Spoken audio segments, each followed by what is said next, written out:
Have you ever wondered what it's like to live and retire in Pittsburgh, Pennsylvania? It's become very popular lately. So stay tuned and stay to the end of the podcast episode and find out. Today we have our special guest, Mike Madden, and we'll tell you a little bit about Mike.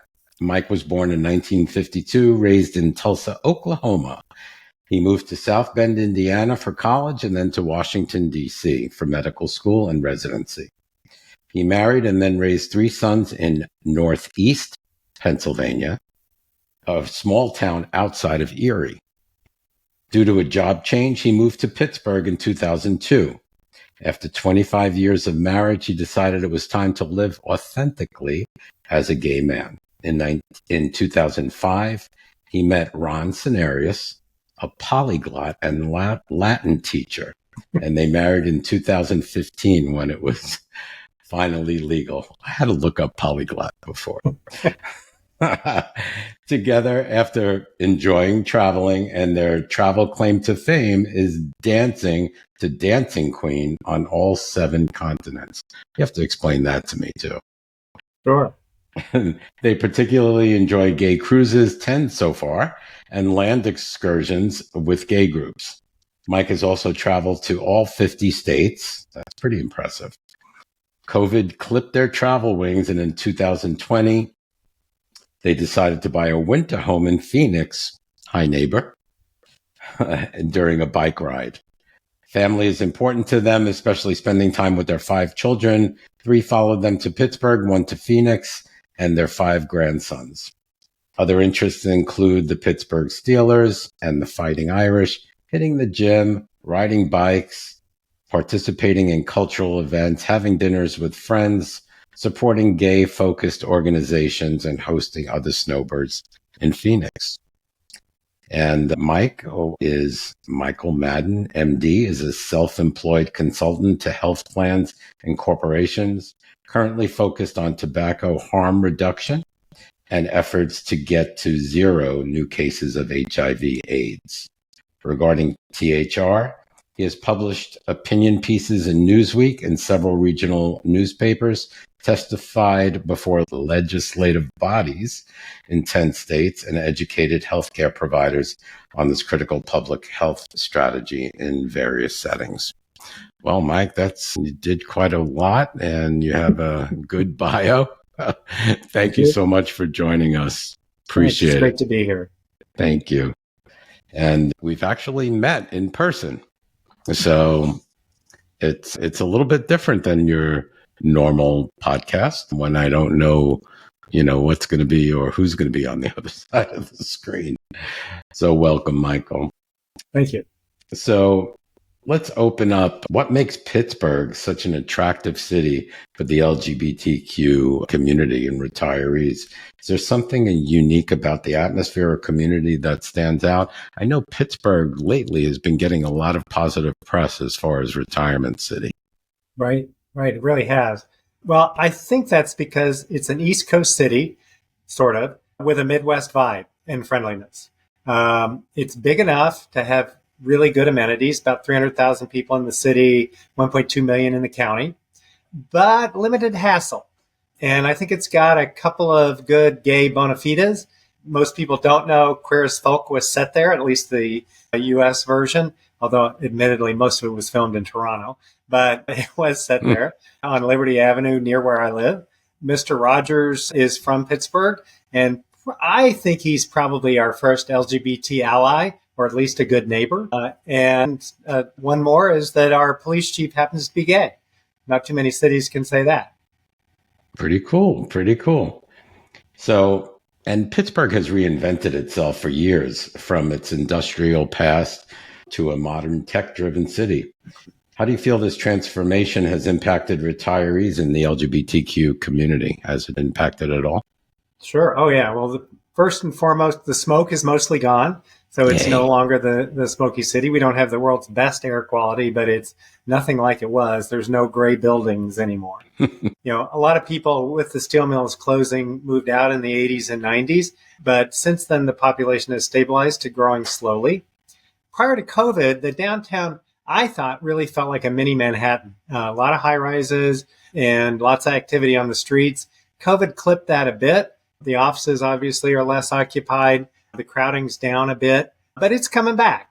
I think downtown Pittsburgh is kind of reinventing itself the way the whole city did back with the steel mill change. And it'll take some time to fully reinvent.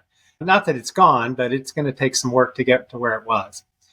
Fortunately, there's some assets, with Carnegie Mellon, University of Pittsburgh, and Duquesne University.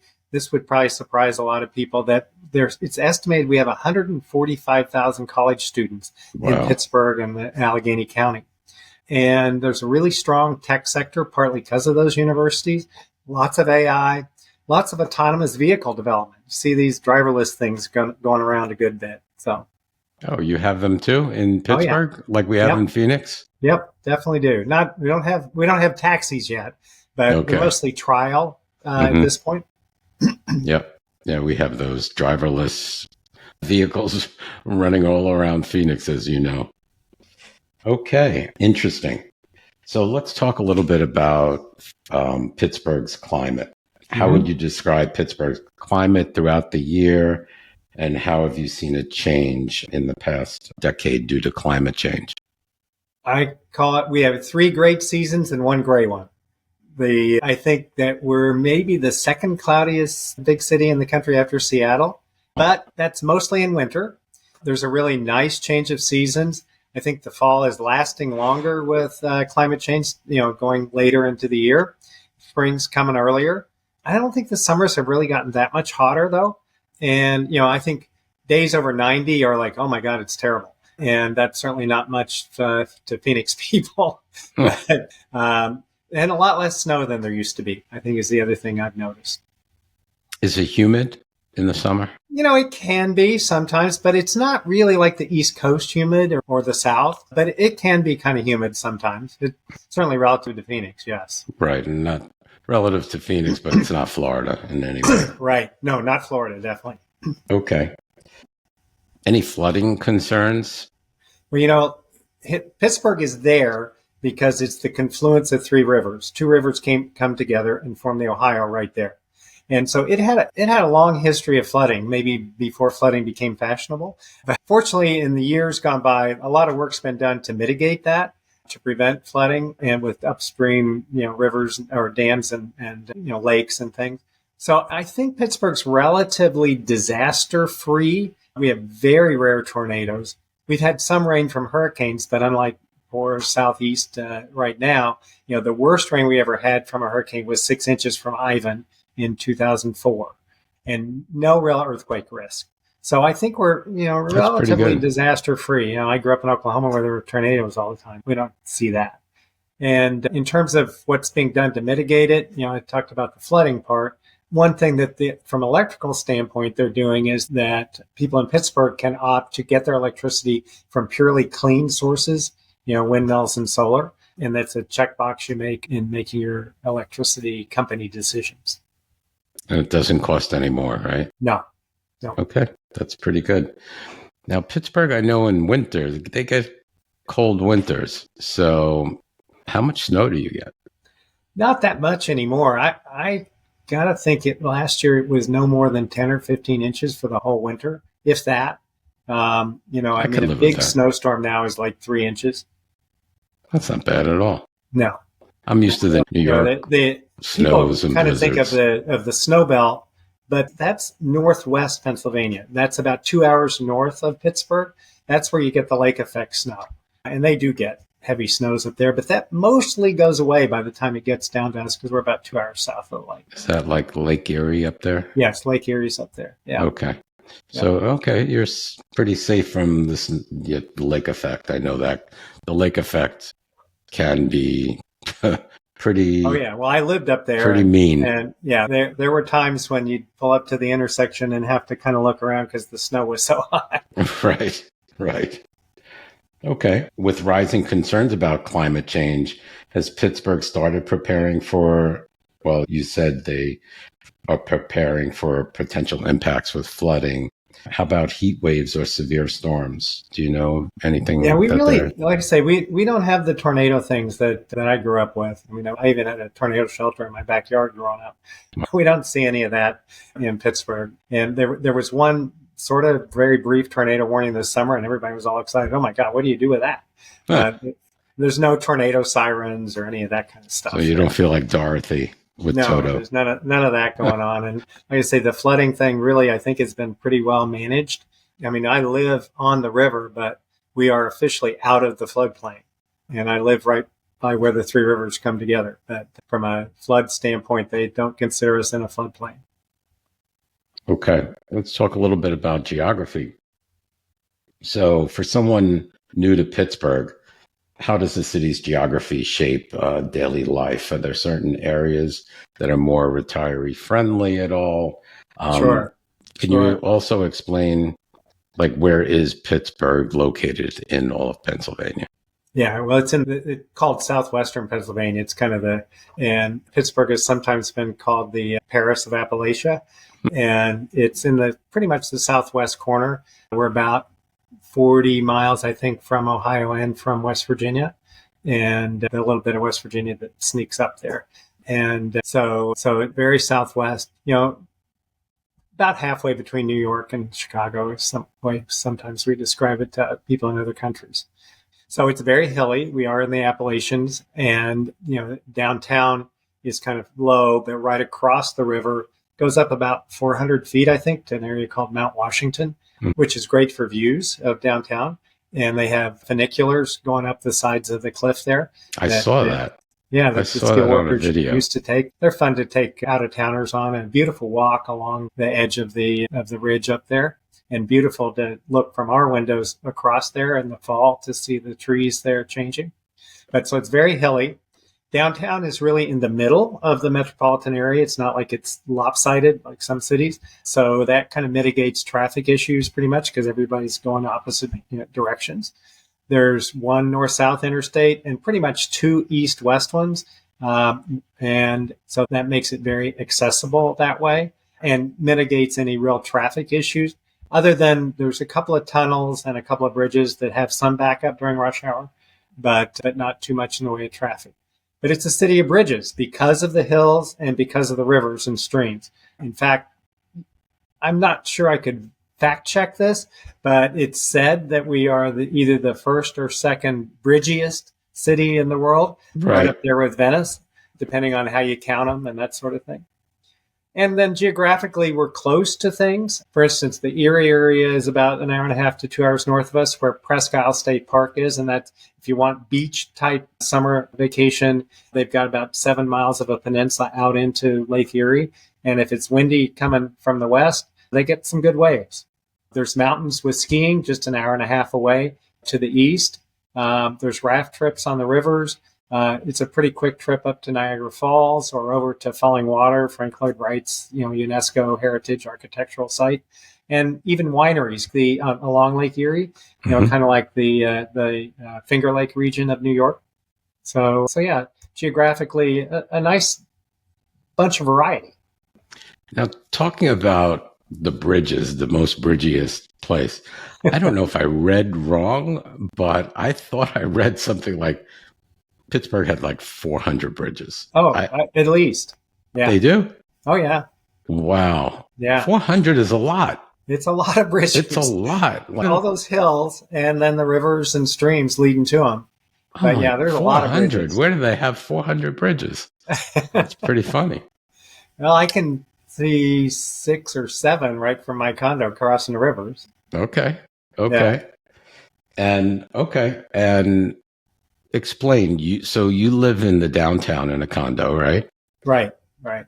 And let's talk a little bit about walkability too. Sure. So you said previously that it is pretty walkable where you are. Can you elaborate on that and tell us? Well, downtown, I think I call it maybe the most walkable neighborhood in the United States, depending on what you want to do and like.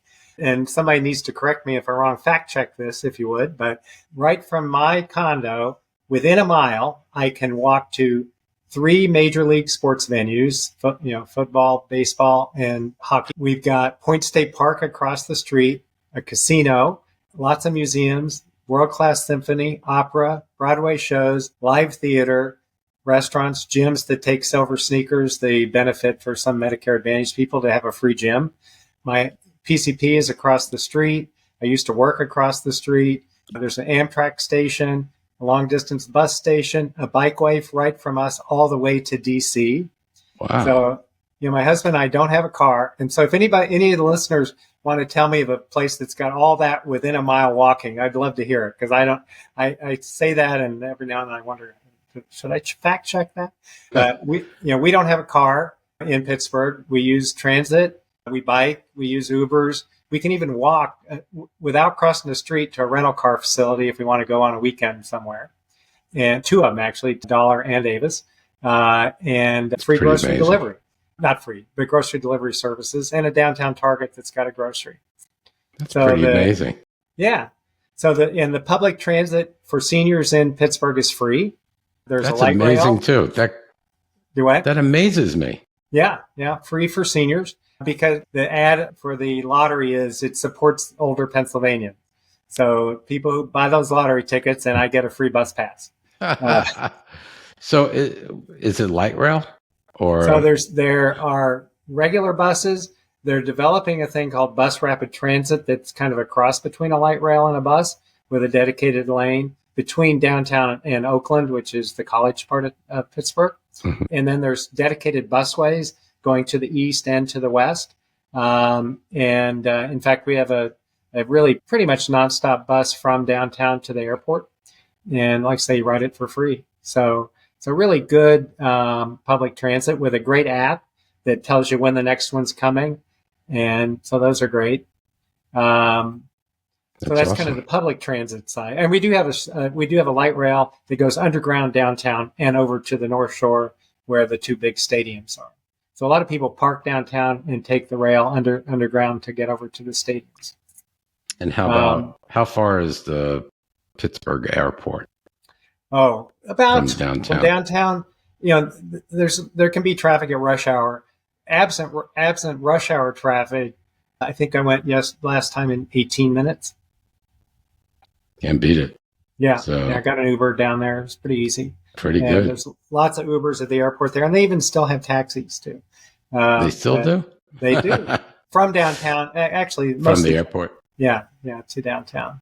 Got it. Since you mentioned the airport, so we've got a great airport, nonstop service to 52 cities, which a lot of people would be surprised at, I think. And they're building a new $1 billion terminal. Wow. That's supposed to open next year. We got great train service to Chicago, to Philly and New York City on one train line, and then down to D.C. And they just announced that the one to D.C. is now going to keep going all the way to Miami with all the kind of stops along the way. So that's a great one. That's awesome. Really strong bike culture. Again, it's something I think a lot of people might not think about, particularly in a hilly city like Pittsburgh. Yeah. Fortunately, you can stay along the rivers and not have to climb the hills. Yeah, I don't want to climb the hills. Although there's this thing called Pogo that you can rent an electric bike pretty cheaply. One of my jobs gives me access to that for free, and those are really fun to take around town. But the riverfront trails, they've really done a good job developing those and other protected bike lanes. A lot of people would be surprised to know you can go nonstop on a rail to trails from Pittsburgh to D.C. with almost no time on city streets. It's all rails to trails. It's called the Great Allegheny Passage. And then other bike stuff. Once a month in the summer, there's a thing called Open Streets where they close a whole neighborhood of streets with no cars and thousands of people bike ride on them. There's a thing called the Dirty Dozen Hill Ride, because we do have the hills. And if you're really into hill riding, you can challenge yourself to do that. And then another way to challenge yourself is that every month in the summer, there's an underwear bike ride. That's pretty funny. So everybody rides their bike in underwear? Rides in their bike in their underwear and meets up at a bar. It's an adult activity. Yes, I'm sure. That sounds like fun. Yeah. And then we got river boats on the rivers too for tours, or some people park where they they get the riverboat and they take it over to the stadiums rather than parking by the stadiums for a game. Awesome, Mike. So let's talk a little bit about cost of living and affordability. Sure. How accessible is home ownership in Pittsburgh? What is if you know, the median price for a single family home or condo right now? And yeah, well, I did a little research on that. So in August of this year, the median listing price for a home in Pittsburgh was $259,000, which is up about 3.8% from a year ago. And despite that, this listing said that Pittsburgh is only bested by Detroit to have the most affordable housing costs of a major city in the U.S. And that was in 2023. Along those lines, the U.S. News and World Report ranking of best places to retire for anybody, not just gay people, 7 of their top 10 were in Pennsylvania. Mm-hmm. Yeah. Partly because of housing costs, but also because Pennsylvania doesn't tax income from pensions, Social Security, or 401ks. So the two of those together, and just so you know, Pittsburgh was number 10 on that list. So there were a few more affordable places in Pennsylvania than Pittsburgh, but I don't think they've got our amenities. Yeah, you have the amenities. Does it change? You think the cost of living or price for median home price changes in the downtown area? Like you have all of that walkable convenience. Yeah. I can't picture 220,000 getting a condo in downtown. Well, actually, I mean, if a 1-bedroom, you might be able to in the building I live in. Pittsburgh, unfortunately, doesn't have enough downtown housing, particularly condos. There's only 3 or 4 condo type developments there. And so, but I think you could probably squeeze into a 1-bedroom for around that. Current estimate of ours, which was originally a 3-bedroom, but we converted it into a 1-bedroom because we didn't want our kids to come live with us. Oh, great idea. It has kind of a guest room, but we'll just make it all big. Yeah. Anyway, and I think now Zillow kind of estimates $450 for it. Okay, still reasonable. Yeah. Now let's talk a little bit about property tax. So Pennsylvania's property tax is pretty high in comparison to other states, like Arizona, for example. Right. It's the primary way to fund the schools, for one, and then county government, too, is how that's funded. There's no, kind of county tax. There's a little bit of a earned income tax in the city of Pittsburgh, but not a general income tax if you're not earning money. So that is one way to do it. There's a weird part of the assessment law in Pennsylvania, though, that like our place most houses have not been reassessed unless they've sold since 2013. Mm-hmm. So they can have a pretty low assessment on them. I think ours is assessed for $230 or something like that. And they don't increase it so far until it sells. So unfortunately, somebody who might buy it may have a bit more. But at $238, I think is our assessment. We pay about $4,000 to the county and about $1,000 to the city. So a little bit over $5,000 total. Right. Okay. It's still, as compared to, I'm comparing it to Arizona, of course, and Arizona. And what's your square footage? 1,700. Okay. So I have a 1,700 in Phoenix and we pay 26 and change. So, okay. Yeah. But I don't think most of that goes to education. That's the difference. Yeah. But the state income tax is only 3%. I'm not sure what Arizona's is. And that's for the income that we would have to pay for, which most of our income isn't taxed at the state level. Right. Okay. How about renting? If you were to rent 1 to 2 bedroom apartment in the city, what would it cost? Well, I looked that up, and the average rent in Pittsburgh is $1,300 a month, which is 16% lower than the national average. And Zillow said it's about $1,100 for a 1-bedroom and $1,400 for a 2-bedroom. Now, I got to tell you that average may come down because of some neighborhoods that I think gay people may not choose to live in. So I suspect that the rents would be higher in many of the places gays would want to move and retire to. Mm-hmm. But that is the average. And so if you got to compare averages, that's the average. Right. Okay. That's fair. And how about cost of groceries and utilities to the national average? Is it cheaper? Well, I couldn't find a cost comparison for electricity, except that our rate is about, in the state, is about 14.5 cents per kilowatt hour, which to me seemed like kind of in the middle. And the rates in Pittsburgh, for some reason, are slightly higher than the state average. Food and transportation, by one listing I saw, said that on average, the rest of the state goods and services are 6% lower than the national average. And healthcare is like 8% lower than national average. Wow.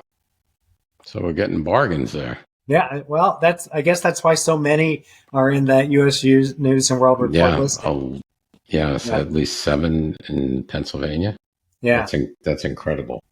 Okay, so less than the national average is always good. You like that? Yeah. I like that. Yeah, downtown, I mean, there's lots of farmers markets around it because there is a lot of farming in the area around Pittsburgh. And pretty much every good-sized neighborhood has a farmers market at least once a week. Even downtown, we have one. And a lot of my neighbors, that's their primary shopping spot in the summer months. Mm-hmm. It actually goes from spring to fall. Got it. So let's talk a little bit about healthcare access. Healthcare is so crucial for retirees, and the older you get, the more healthcare you need. We're consumers. We are consumers. How accessible are physicians and specialists in Pittsburgh? And do you have long wait times for an appointment? You know, you mentioned that I am a physician, and my later years I was in health insurance, both on the Medicaid side and for Blue Cross. So I know a little bit about this stuff. You know, there's 2 large health systems that dominate the market in Pittsburgh, UPMC and Allegheny Health Network. And they really compete aggressively. And because of that, they work pretty hard to strive to keep access high, because if you want to compete but you have no access, what's the point? Right. So I think there really is a motivation for that. And in my health insurance work, you know, we got complaints from people about the healthcare system, obviously, from time to time. And I don't really recall many serious complaints or consistent complaints about access. They complain about a lot of things, but access wasn't one of the ones that we heard that much about. How about quality? Well, so these 2 systems are kind of fully integrated health systems with their own health insurance companies. And I can tell you that we look aggressively at the quality of those providers. And that actually I was in charge of quality performance management for the Blue Cross Blue Shield Association at one time. So again, kind of in my field. And quality is good. You know, these hospital systems do regularly have people that or hospitals that are ranked on the U.S. News and World Reports of best hospitals for this, that, and the other thing. They like to really tout those. So we hear about it. So yeah, I think the quality's very solid. Yeah, I read they're excellent. I can't say we've got any, you know, the Children's Hospital is great. The UPMC system and the University Hospital probably has, you know, maybe a little more reputation, although Allegheny Health Network also has transplant services, great cardiac services, all that kind of thing. So they're both, I think, very solid quality. So what are we talking about? If I make an appointment, you think I have a 2-week wait on average? With a new provider, I guess you're saying? Maybe more. No, I don't think so. Not necessarily. I mean, for certain isolated specialties, that could be the case, but I would say not. I think dental is a little more of an issue than medical, but for most things, 2 weeks, I can't imagine much longer than that generally. That's great. That's great, because there are places that are much longer. Yeah, it's a big issue. Yeah. All right, then. So, excellent. Check. Excellent healthcare. Check that off. What's your experience with LGBTQ friendly healthcare providers and facilities in the city? Are there any good resources for LGBTQ plus seniors? Yeah, I was board president of one of them. So So I think there's really four pretty large centers for LGBT care in the city. Allies for Health and Wellbeing was the one I was affiliated with. And that started as in the 1980s, particularly focused on HIV care, but now has evolved into really full service care for the LGBT community. Similarly, the Perseid Center is actually the second oldest LGBT counseling center in the country, and even recently added a gymnasium specifically for the trans community, which I didn't realize would be a thing. But they also every week sponsor a session for that they call the Older, Wiser Leaders, OWLS for short. It's kind of like SAGE that people may have heard of in other communities. Mm-hmm. And then Trans United is focused then on the needs of the trans community. Shepherd Wellness is focused on the needs of those people living with HIV. So, and been around for a long time with lots of support services for them. We also have the Pitt Men's Study looking at the impact of HIV on particularly men's lives, obviously. And it's just celebrated its 40th anniversary of working in this research field. Wow. Yeah. That's amazing.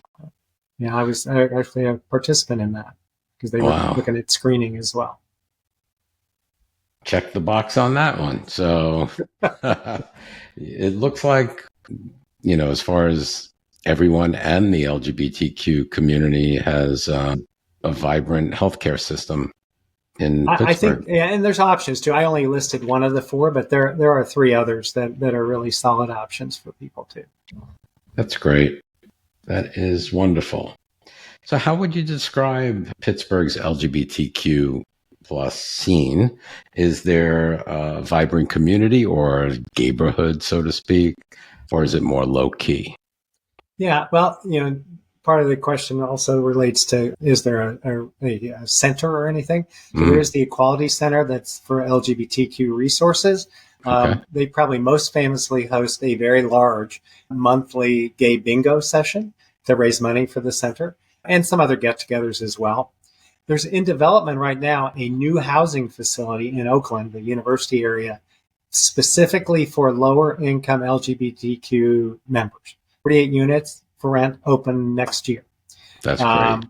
There's 5 gay bars in various parts of town. There's not really a specific gay community or gay neighborhood, really. Kind of used to be, but not so much anymore. In terms of other kind of gay-focused activities, to ways to meet people, there's a pretty active gay club sports scene. We got bowling, bocce, kickball, softball. There's a fair number of gay naked activities for those that want those. Yoga. Tell us. What? Tell us. Yeah, well, there's yoga, karaoke, trivia, and bowling, which I love the name for that one. That cracks me up. Balls Out Bowling. That cracks me up.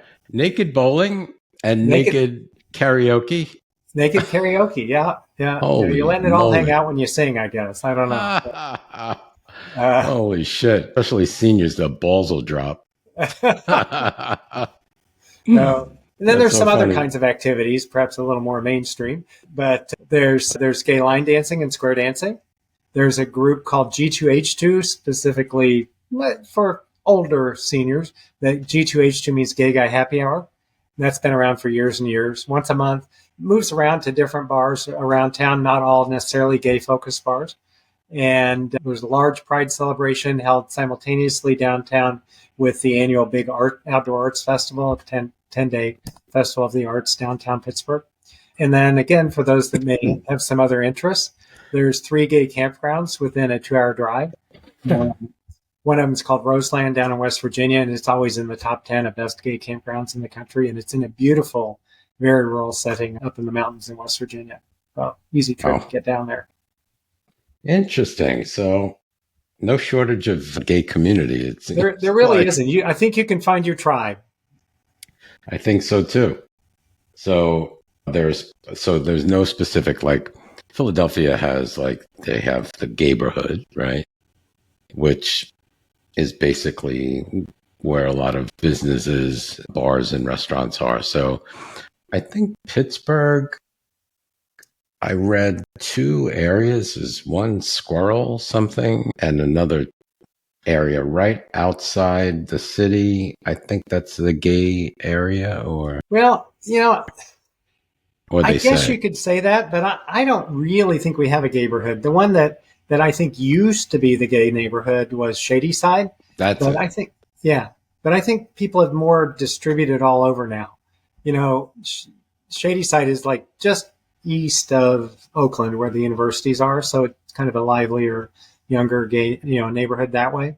Squirrel Hill, you mentioned, is residential and multicultural community. It actually historically was known as the Jewish neighborhood, particularly Orthodox Jews.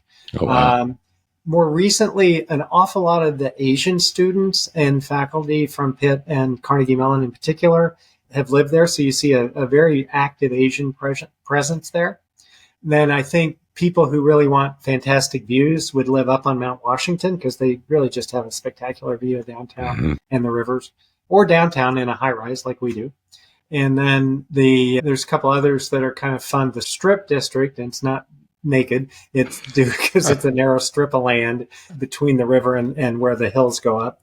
It used to be warehouses mostly, a lot of ethnic grocery stores and fish markets and things like that there, but now has developed into residential and kind of where some of the AI stuff is. So it's a pretty vibrant, actively developing neighborhood. And Lawrenceville is kind of cool and trendy, and that's just east of the Strip District. And then the Mexican War streets, for people who like more historic architecture, they call it that because it was built during the Mexican War. And all of the streets are named after battles or generals from the Mexican War.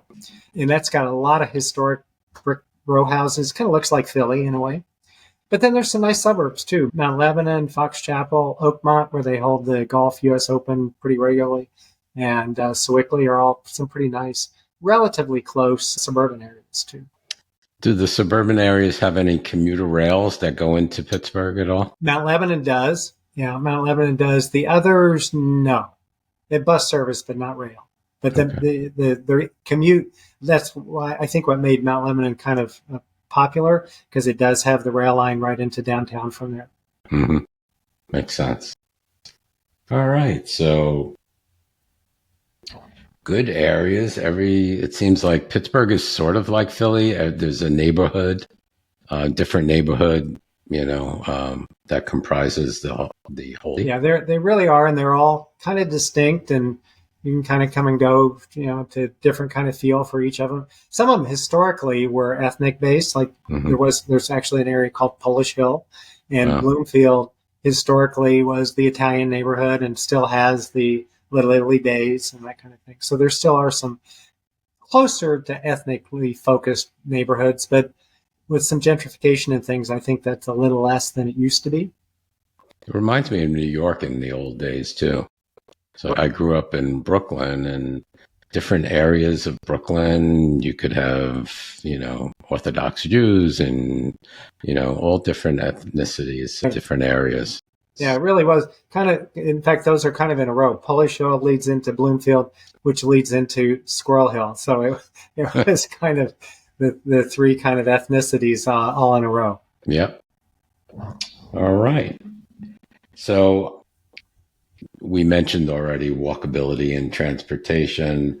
So really good thing that I like I'm all about walkability. And if you could walk pretty much everywhere, you can walk to a doctor. Can you walk to like a pharmacy? Oh, yeah. Yeah. I mean, and besides downtown and all that whole list that I mentioned, I think there's a couple of other really walkable neighborhoods, maybe not quite as, they don't have the sports venues and all that kind of thing, but like the Mexican War Streets I mentioned is just across the river from downtown. And so it would have a lot of those same kinds of amenities, as well as a hospital right there too. We don't have one right downtown, although it's pretty close. But so I think that really the War Streets, Shadyside has lots of walkable amenities. Lawrenceville does, and Squirrel Hill does too. So there are other walkable ones, not like I say, they don't have the Amtrak station or those kinds of. I love that. You can walk to the Amtrak station. That's convenient. Yeah, we did just a couple of weeks ago, actually, and took the Amtrak. Where'd you New go? York. It's a very pleasant way to go to New York. It really is. I would definitely do that instead of flying. Oh, yeah. Because it takes you right downtown. It's so close to you. And we walked right from Penn Station in New York City to the hotel we were staying at on 28th Street. That's so we great. never used a motorized vehicle the whole time. That is And you're mentioning awesome. climate change. That Amtrak touts how climate friendly taking the train is relative to driving and certainly flying. How far is it by train? Pittsburgh, New York City. Is it So what, you four or get five on at hours? 7:30 in the morning, and you're to downtown to Manhattan by 5. Okay. Yeah, So it's about a 7-hour drive, but it's then you got it's to figure out where to park and all that it's too. an all So day it's thing. a little longer than driving, but no hassle. Yeah. I would rather sit back, relax, let somebody else do the driving. And it's And generally very quiet and relaxing. And the train pretty much goes along the river, so it can have some nice scenery along the way. I would definitely do that. Where else besides New York does the train go to? So Philly? you can get one to Chicago going west, Okay. or you can get one east going to DC. And as I said, that one will keep on going all the way to Miami. Wow. It's a 40 something hour trip to Miami, but Yeah. It's I'd get a quite, sleeper car for that one. it's a little bit, yeah, it's a bit much.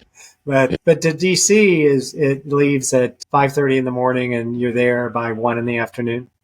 How about Philly? Does it go to Philly? That it's the same one that goes on to New York. So it Okay. leaves at 7:30 in the morning and gets to Philly.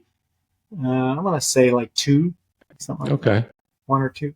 And it's a 5-hour drive from Pittsburgh to Philly. And Pennsylvania Turnpike can be pretty pricey, so it can be a cost effective way to get to Philly. And the flights are also ridiculously expensive for such a short trip. Yeah. I forgot to ask about the people themselves. Do you find people more laid back and maybe nicer, the Midwest type? Yeah, it definitely feels like a Midwest city. It's not the kind of It's pushing not and the East shoving. Coast. Yeah, it's not a. That's one of the ways that we like to look down our noses at Philly and say that we're a lot better than them. Because to me, there is a difference. Whenever I lived in New York, I was like, "Oh, these New Yorkers, they're so crass," and the Midwesterners are so kind and nice Right. people. So, I think it's an East Coast city with a Midwest vibe. I really do. yeah, I mean, for instance, I took a flop on the stairs in Grand Central one day, going to work, dressed up in a suit. Do you think one person said, "Sir, could I help you?" I was laying. My ankle was like blown up like this, and they stepped over me Wow. because there was huge amount of people just trying to run to the subway, Right. but they Right. ran over me.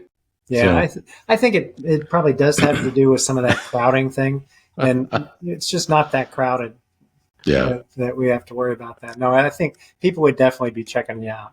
you know what? Now that I'm retired, I need that less of a crowding. I feel like even though I'm an urbanite and love the city and the feel and the culture of the city, I think I'm ready for a little less crowded. Yeah. You know, even though Phoenix, it's a huge city, but I don't know. Well, it's really spread out. It's spread out. It really Although is. the parts we live in are not quite like that. But yeah. Yeah.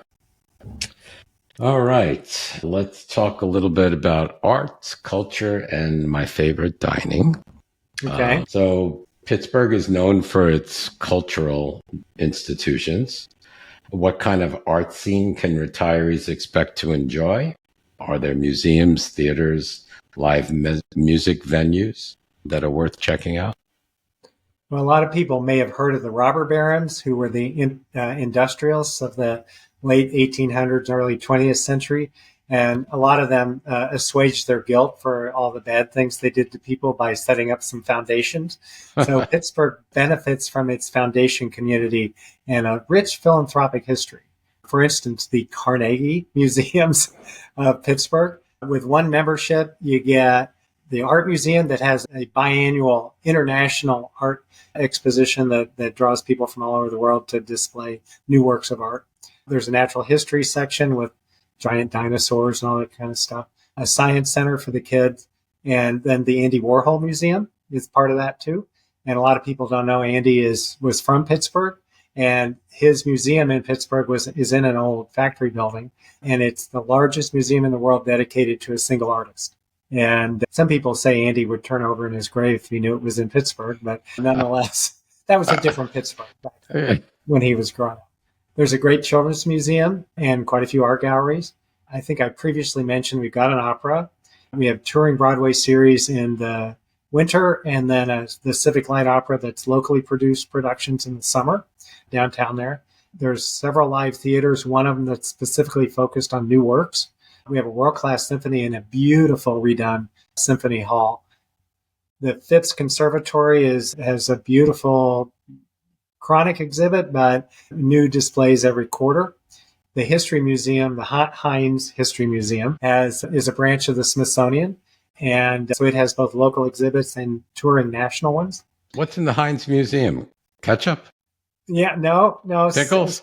A lot of Western Pennsylvania stuff. They have a standing exhibit for Mr. Rogers and the Native American history, the things about the British and Indian War, and because that took place, some of it right in Pittsburgh there. George Washington came to Pittsburgh, by the way, as part of all that. In fact, Pittsburgh was founded in 1742. Wow. Yeah. And you mentioned Carnegie. I say Carnegie, but you say Carnegie. Is it the same? Like Carnegie Same Hall? one. Yeah.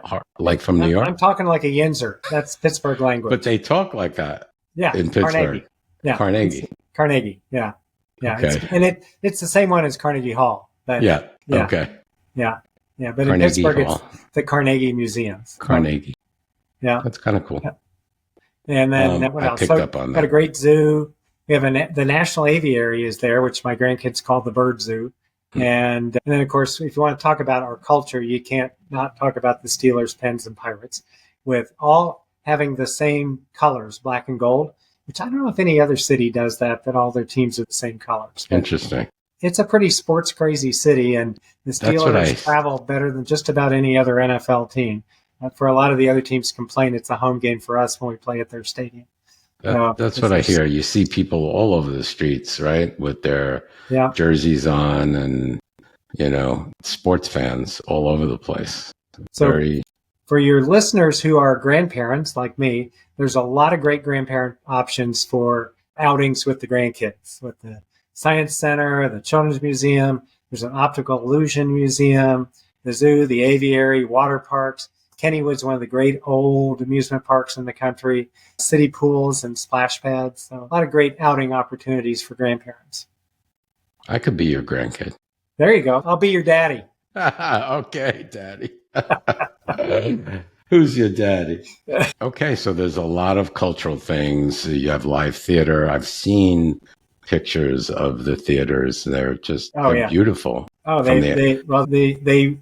the downtown area, the part that they now call the cultural district, used to be the red light district.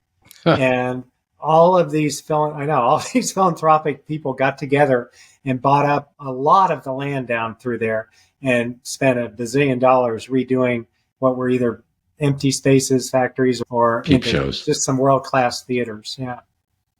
Cool. Very cool. How about the dining scene, restaurant scene? I know pierogies, right? Oh, yeah. Pierogies are a thing, as are Primanti sandwiches, which is Yinzer for sandwiches. I'm not proud of that one. What's on that? A whole bunch of meat with the coleslaw and the French fries all between the buns. Wow. French fries. In the sandwich. Yeah. Yeah. You pretty much have to deconstruct it to eat it. It's just too tall.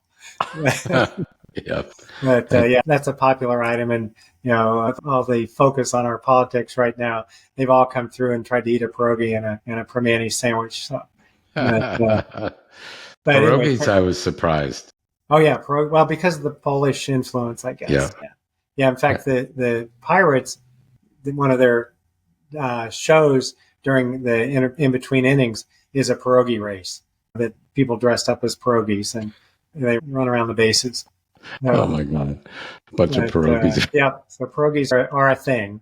For more upscale restaurants, so we do have 2 Beard-nominated chefs in Pittsburgh, and people would probably be surprised to know that one of them is a vegan restaurant called Aptika, and the other one is a Thai restaurant called Pusadi's Garden. So you don't necessarily think about Thai and vegan associated with Pittsburgh, I don't think. Right. No. We just got a restaurant on the New York Times top 50 list of restaurants called Fetfisk, which I don't think has anything to do with fetish, but it sounds like it might. That's what it sounds like. But it's supposed to be very good. I hadn't heard about it till this, and so I can't wait to get there. Con Alma is a bar restaurant downtown that Esquire put on its best bars in the U.S. list. And then the Pittsburgh Magazine has an annual listing of the top 25 restaurants. So if you don't know where to go, you can find one there. Or the city paper has a public poll of people voting on their favorites. Lots of breweries. There's some restaurant areas that they just clumped a whole bunch in kind of the same neighborhood. So you can kind of wander around. And then one plus post-COVID is that we've got a provision for sidewalk dining in a lot of, particularly downtown, but other areas. Like that. Some nearby wineries, as I mentioned, is another option too. So being downtown, are there any restaurants that you could walk to? Oh, absolutely. I got married in one. Oh, wow. I didn't tell you that. Yeah. No. We got married across the street from where we live. This was not a local one necessarily, but Eddie Merlot's as a steakhouse. And it was a locally sourced wedding. Yeah, very local. Very local. So, Cool. Yeah, well, there's a lot to walk to downtown, and not just chains. I mean, there's a lot of local ones there. A great sushi one that we went to the other night, Meat and Potatoes. There's Mexican. There's Bourbon and Bridges, which is a bar restaurant. So yeah, a lot of good options right by us. Or, if it's not, I'm sure it's a short Uber away. Oh yeah, but we really pretty much eat downtown, to be honst with you. A great Argentinian. If you have it available. Yeah. Really nice Argentinian just 2 blocks away from us too. Yeah. That's so great. That walkability thing, restaurants too. It's very nice. I mean, I thought we were convenient in Phoenix, but we do have it beat in Pittsburgh. That's great.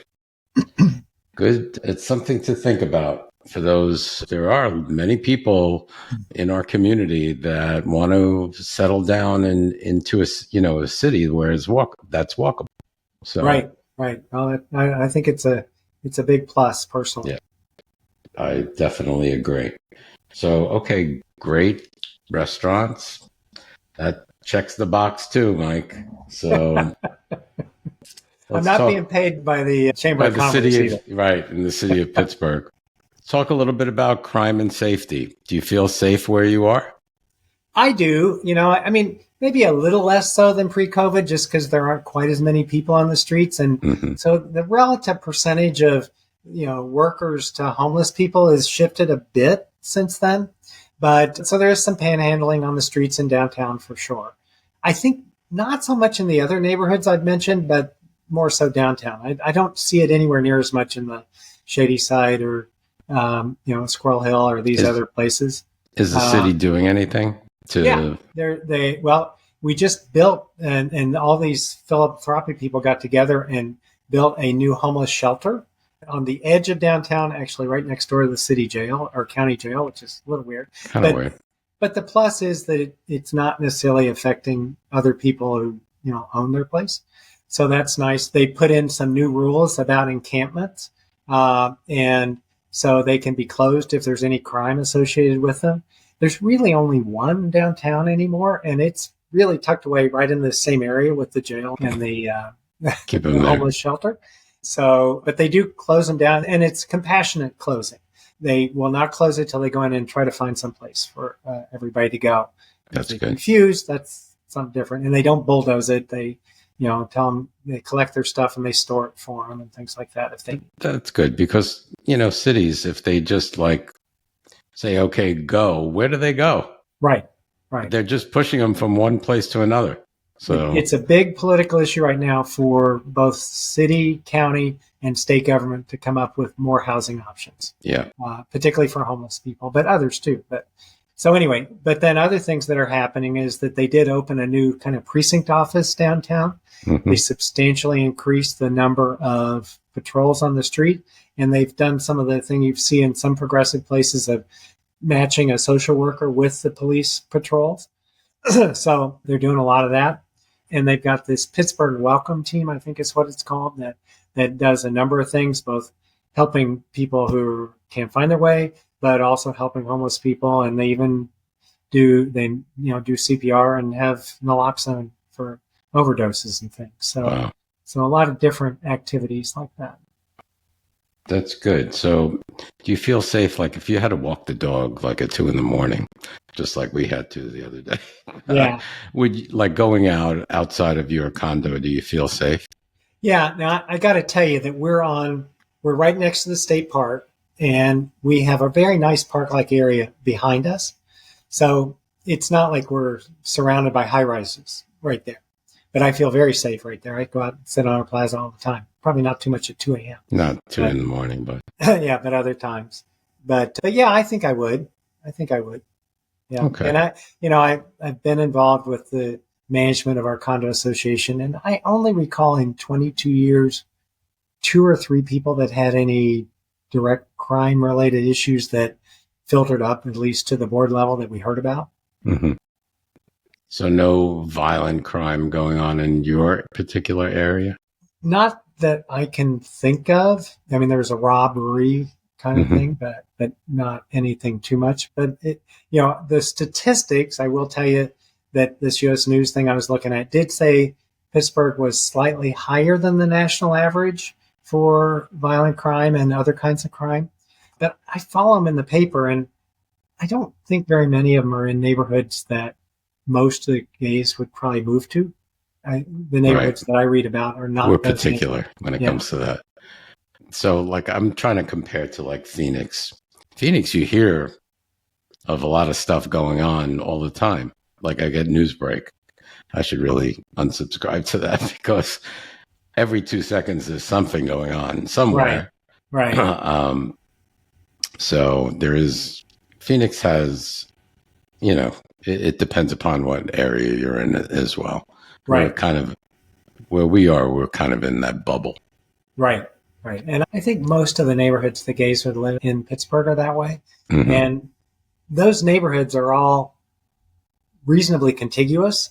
Mm-hmm. So it's not like you have to go through a place that might be riskier to get to Lawrenceville or to Oakland or something like that. That's good. Yeah, that's definitely good.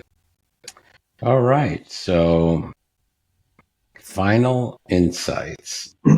If someone from the LGBTQ community is considering retiring in Pittsburgh, what advice would you give them?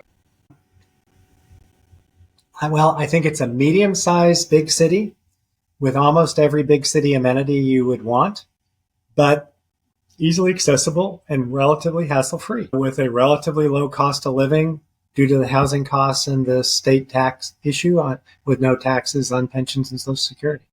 So I think it's a good choice for people as long as they understand the winter will be gray, and there's probably nothing more fun than a winter vacation to a warm location if you're living in a northern city. Phoenix. Yeah, it makes you that's really why we bought the house there. Exactly. Yeah, I could understand. You need, if you get those gray days, I think if I'm not mistaken, you get, I don't know if it's 174 gray days or 174 sunny days. Well, they're pretty much the same thing. Same thing. Right. Pretty much. So, yeah. Yeah, I would say that it's probably more sunny than sunny gray. Days. But you can see it's not real far apart. Right. But the other thing I would say is most of those are in the winter, not so much in the spring and summer and fall. Okay. That's good. That's good. What's something about living in Pittsburgh that might surprise someone who's thinking of relocating there? Yeah, I guess this is both surprise and summary, but how much there is to do, how cosmopolitan it is, and how accessible that is. And I guess the one thing that might be a little bit of a surprise is that on a spring afternoon in 2026, you'd be able to attend the outdoor NFL draft and walk 4 blocks to the Andy Warhol Museum in the same afternoon. Wow. Well, that's great. Yeah, I've discovered, in research, doing a little bit of research on Pittsburgh, it really has a lot to offer as far as amenities. And it's like a big city amenity, but kind of a smaller city. Yep. That's how I feel. I think that's true, and I'm not sure that every one of our amenities are world class, but I think they're all very good. Yeah. And so, yeah, I think that's very true. And the accessibility, to get to, if you don't like where you are and you want to try something different, you can get to a lot of places pretty easily. Accessibility, walkability, things to do, culture, arts. I checked boxes on everything. So yeah, what's so bad? So Yeah. I'm going to come visit one day. You're welcome anytime. Thank you. Any other final thoughts that you might have, Mike? No, I don't think so. I think we covered the bases. I appreciate the opportunity to push me to do a little research that I didn't know some of this stuff before I started getting ready for this, but knew a fair amount of it. But there you go. That's why I enjoy doing these too. I get to meet people all over the world, and I get to learn about different places. It's really a great education as well for me. Sure. So totally enjoy doing it. Great. All right, Mike. Well, thank you so much for coming, and it's been very fun being a part of this podcast. We do appreciate it. And thank you, and we'll see you on the next one. Okay. Bye-bye. Bye.